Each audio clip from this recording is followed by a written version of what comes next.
Hello there, and welcome to the StoryArc podcast, the place where we unravel the secrets of storytelling in order to become better professionals and better human beings. My name is Alex Glod, and I'll be the host for today's podcast. We have been away for about a week, unfortunately. Last week we had a lot of webinars, we had a lot of events, so it was very difficult to make physical time, but also mental space for the podcast to happen. But luckily, this week we have more of an easy schedule, so we can finally do it.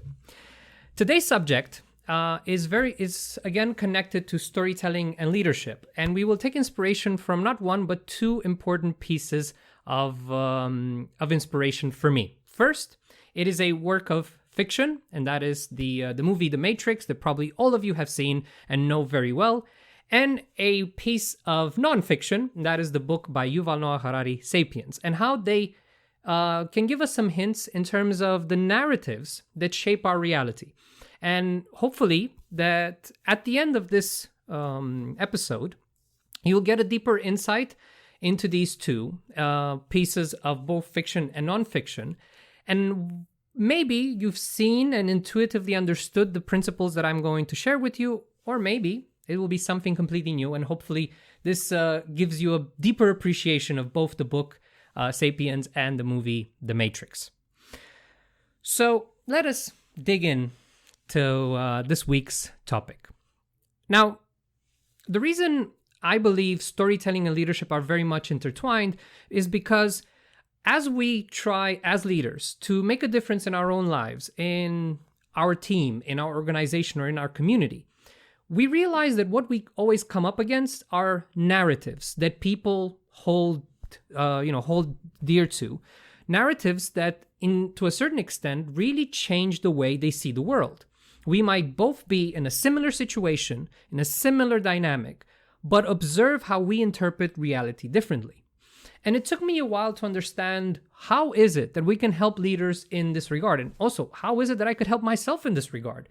Because in all of my volunteer work, my experience as an educator, changing narratives has been, on one side, the most difficult thing to do, but at the same time, the most impactful thing to do, both educationally wise and leadership wise. So these two pieces of art and nonfiction have kind of inspired me a great deal, and they gave me a structure to better understand how stories work and how we can change them for the better. And first and foremost, let me start with the story of how I got to see The Matrix and how my view of this particular movie changed throughout the years. The first time when I saw it, I was probably 13 or 14 years old. And back then, I thought it was just another cool action movie. Indeed, it was mind-blowing in terms of design, of fight sequences, and it all felt very intriguing and new and fresh, but I couldn't tell what was really hiding beyond the spectacle, beyond all the action. Later, as I got into the world of storytelling and better understood this practice, I got a different insight into it, and that was regarding how it is a perfect definition or description of the hero's journey. The book, the movie really follows that pattern very well. It is the classical hero's journey put into a modern context. And I managed to appreciate the movie even more, understanding how difficult it was to edit a story and to create it in a way that is very much fitting in this pattern and that follows seamlessly. But then the final moment when I got to see this movie from a different perspective was after reading the book Sapiens by Yuval Noah Harari. There are many ideas in this book, and if you've read that book, it's very hard to just come out with just one key idea, right? There's so many great things that you can take out of that book. But the one that stuck to me and spoke to me due to my bias, my interest in stories, was a quote and a larger point that Yuval was making in his book. And that was that large numbers of strangers can cooperate successfully by believing in common myths. Any large-scale human cooperation, whether a modern state, a medieval church, an ancient city, or an archaic tribe, is rooted in common myths that exist only in people's collective imagination. And that's when the pieces of the puzzle started coming together. Because that's when I realized, to a certain extent, what the Matrix was to a certain extent about, or what it could be about. And I've realized that it is a metaphor for living in the 21st century, but it's also the type of story that informs us as leaders how we can tackle these changing times and how we can impact positively our own life, but as well as the life of our community, organizations, and hopefully the bigger tribes that we are part of. And so once I've put these two together, this wonderful book, Sapiens, and the movie, I realized that there were some key insights that we can all take that I believe are important for our job as leaders. First and foremost, stories and myths are in fact our matrix. I was wondering, how can you change the world in a way that is meaningful? And it was incredibly difficult to figure out what is the first thing one should change. And it never really dawned on me that even though I was a storyteller and I was fascinated by this domain a great deal, I never realized how important stories were. And in Sapiens, Yuval Noah Harari makes this point that stories are actually what separates us from other species. The only way we can collaborate at this scale is because we believe in certain ideas that are to a certain extent rooted in reality, and most of the times they're just part of our collective imagination. And our belief in them has created this long, big-scale collaboration that we call human civilization. Now, while it has this incredibly great benefit, what we lose sight of is that sometimes we can get so caught up in these fake realities that we forget what they were meant to do, and we start to question them. In fact, sometimes they might really stray away from their initial intent and actually bring more harm than good. And there's a interesting way in which the Matrix is described in the book, which I believe does fit to Yuval Noah Harari's definition. And that is a moment, a discussion between Morpheus and Neo in the very first act of the movie, in which Morpheus says, "The Matrix is everywhere. It is all around us, even now in this very room. You can see it when you look out your window or when you turn on your television. You can feel it when you go to work, when you go to church, when you pay your taxes. It is the world that has been pulled over your eyes to blind you from the truth." Neo asks, "What truth?" And Morpheus says that you are a slave, Neo. Like everyone else, you were born into bondage, into a prison that you cannot taste, see, or touch. A prison for your mind. Of course, it sounds incredibly dramatic. But to a certain extent, that's how it actually is. We are living in an intricate prison, so to say, and here I'm using air quotes, in the sense that it is very hard to live outside of these narratives that shape our reality. Starting from personal narratives about who we are, our history, and our experience in this world, as well as these cultural myths that define the place, the grander scheme of things where we interact. And there are not just these very specific myths such as nations, institutions, laws, but there are also these unofficial, unwritten myths that guide our interaction, how much we trust in one another, the ideas and values we to a certain extent prioritize in certain situations, right? And so, yes, to a certain extent, there are narratives that can imprison us. The truth is, we live inside an intricate and complex set of narratives that shape this individual and collective reality. And that's because we do not experience reality objectively. It is impossible. We all have a personal and subjective experience informed by these myths and stories. Now, like I said, to a certain extent, we are slaves or we are caught in this prison when we are referring specifically to those narratives that do not help us. For example, in the same way elephants are kept in check in circuses because of the fear instilled in them as babies. It is a myth that has been instilled through experience in their minds when in a time when they were helpless, where they didn't have the tools and the possibility to fight back. Now they are all adults, incredibly powerful and huge animals that are physically superior to their human overlords and could at any moment just leave the circus. But the reason they don't do it is because of how deeply ingrained that story is in their psychology. And to a certain extent, we all have certain narratives like that control our experience. Not all of them are as dramatic, but most of them are very, very subtle. This is something we discover as we become adults. Up until that point, we took everything that was given to us. We didn't question the nature of our reality. We believed what we were told. And then later in life, realize, wait, there are certain ideas that don't really help me.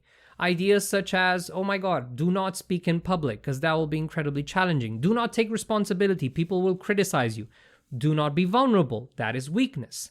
These ideas can be stories that come from our own experience, from moments when we were powerless. We didn't know any better. But as we become adults, we realize, okay, maybe they served us in the past, but they don't serve us now. And so we need to change them. We need to exit that prison of our minds and enter in a different reality. But here's the thing. In reality, there's no way to escape our subjective experience. The best thing we can do is to understand the subjective nature of our reality and do our best to change what is not useful for us. And so this brings me to the second point that I believe is incredibly crucial, and that is to understand that it's not the world that changes around us, but very much our perception of it. And here I come back to another very famous scene in The Matrix, and that is the interaction between Neo and the boy once he's visiting the Oracle. He sees the boy who is bending the spoon with his mind, and this interaction happens between them. The boy says, "Do not try and bend the spoon. That's impossible. Instead, only try to realize the truth." What truth? There is no spoon.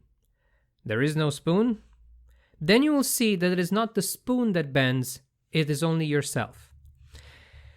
The first step in order for us to change the narratives that do not help us is to acknowledge and integrate the idea that we live in this constructed fantasy or fiction.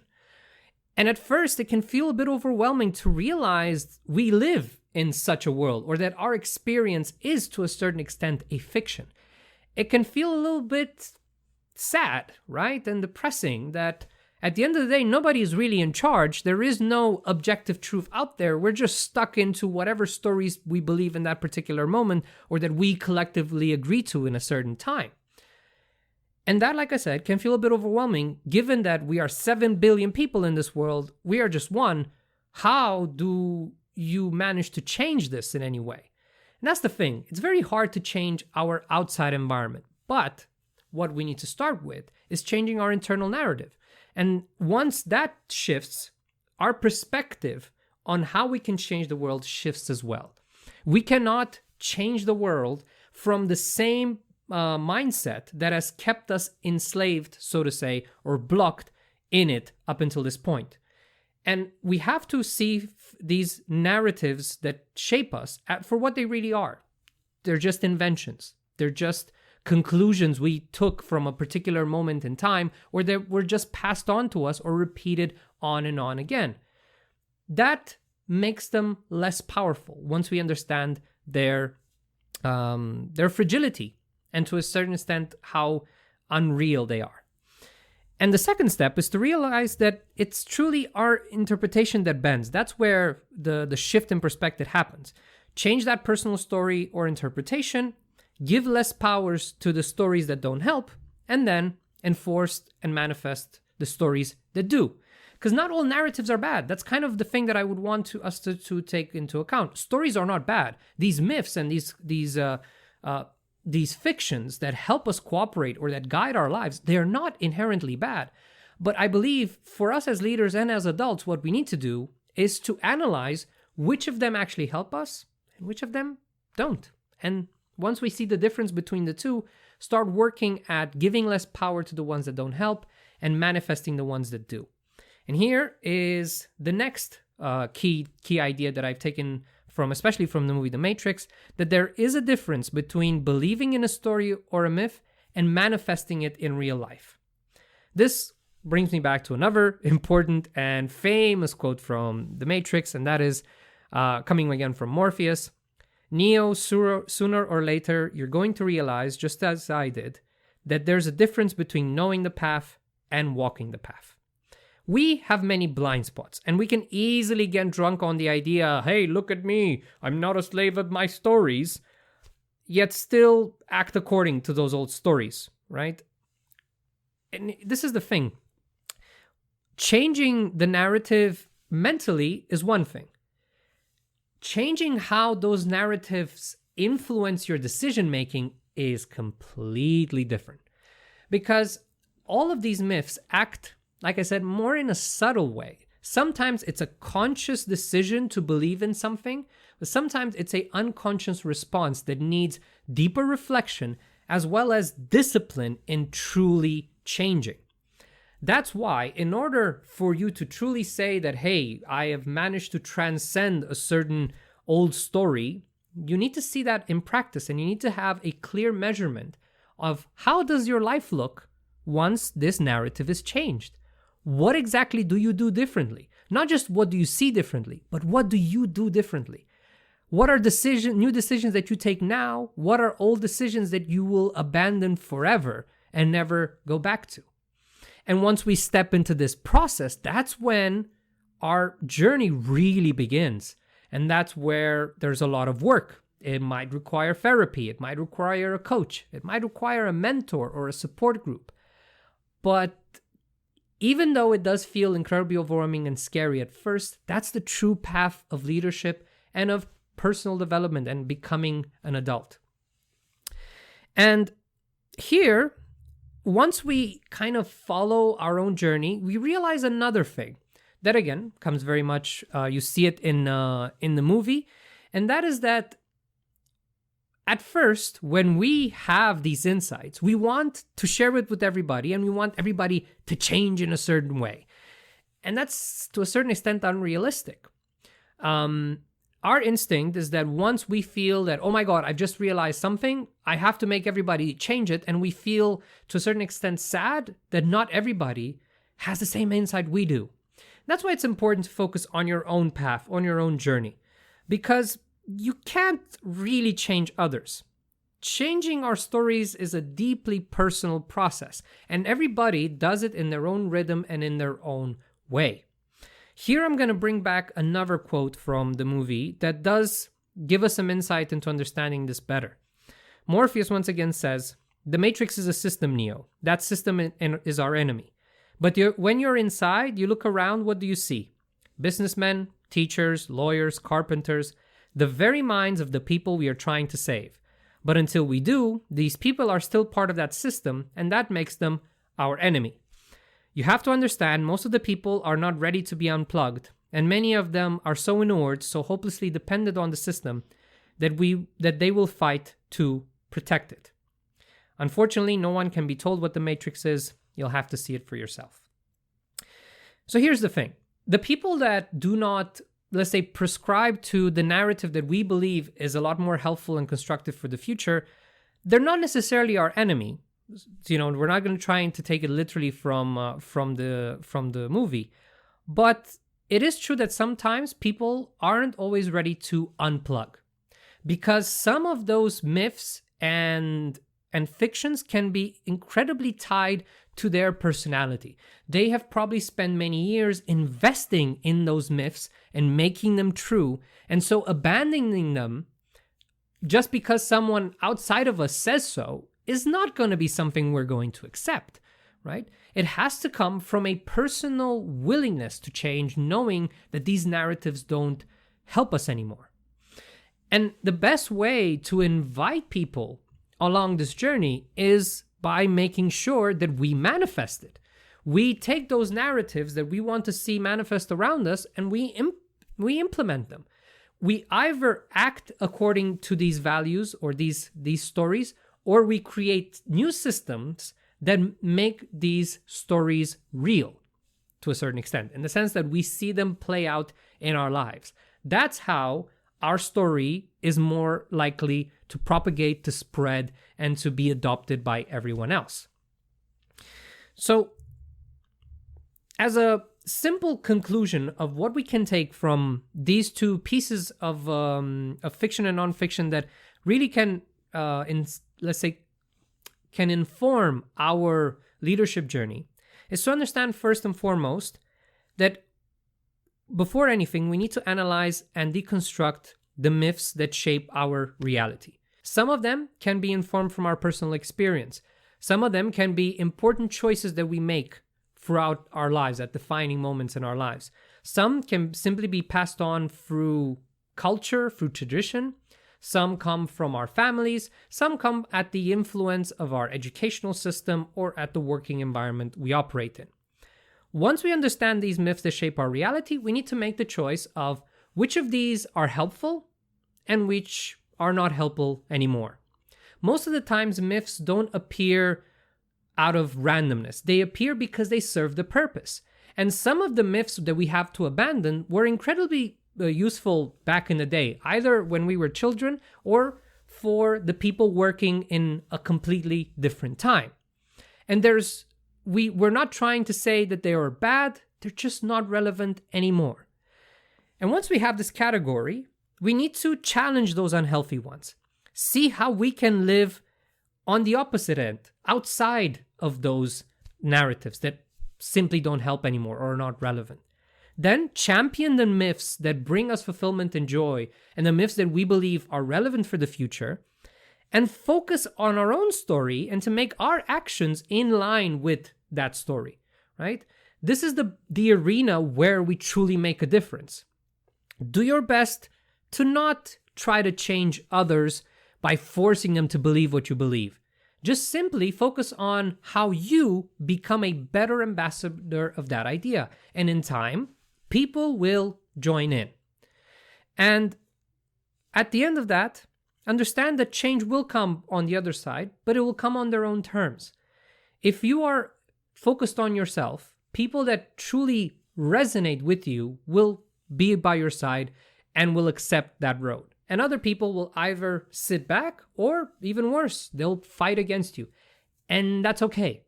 If there's one thing we as leaders need to avoid, is this instinct of having to please everybody and involve everybody. It would be nice. It would be ideal, but it's completely unrealistic and not useful. Sometimes we need to understand what are our values, and simply act in an integral way according to those values. That's how we make better decisions overall. That's how we make a difference in the world. So these are the main ideas that I took out from these points of view, and I hope you take out for yourself. Up until this point, in these 4 episodes, what my interest was to give a general framework of reference of how storytelling and leadership interconnect. Starting next week, we're going to go into the practical side of storytelling and leadership. And that is, when do we use storytelling specifically? And next week, we're going to talk about how we use storytelling in our first meeting with our team, or when we have a new recruit in our organization. How we use storytelling as a way of helping them feel like they belong in this new environment. How we make sure we pass on valuable ideas that will help them in their new journey. And how we create a human-to-human connection so that we create the basis of a healthy relationship moving forward. Thank you very much for tuning in for this week's episode, and I will see you at episode number 5. Until then, have a good time and hope you're safe wherever you are in the world.